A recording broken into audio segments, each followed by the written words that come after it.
for a few of those days, Tuesday and Wednesday for sure. 6:15.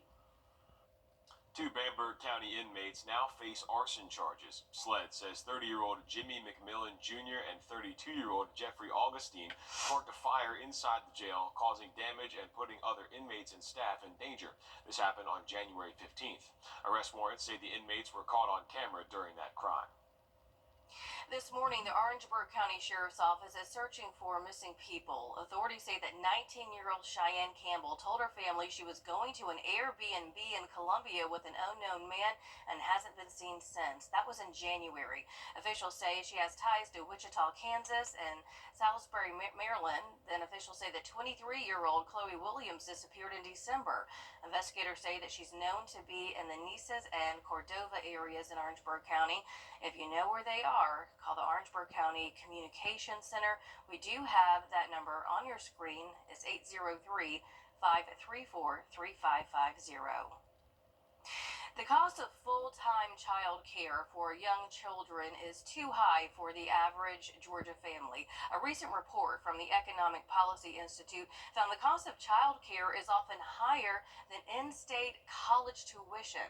As your State House reporter Abby Kasoris explains, the latest plans from state lawmakers hope to give working parents some relief.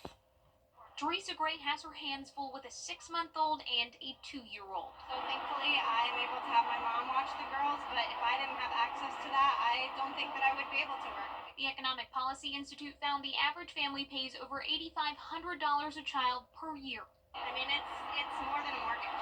It's actually more than our mortgage because we've looked into it, and it's not affordable to have 2 mortgages. It's not just the high cost. Parents are struggling to find child care, period.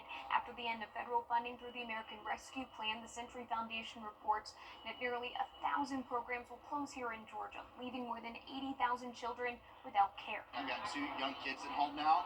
I've got a wife who also works, and so I'm living it. State Senator Brian Strickland chairing a special study committee to investigate Georgia's impending child care crisis. His final report helping to shape this bill, a priority bill for Lieutenant Governor Burt Jones. Jones's office says the bill includes a $250 tax credit for every child under the age of 7. Expansion of an existing tax credit for child care up to $300 per year per child, and lets employers claim a larger credit for an on-site child care center.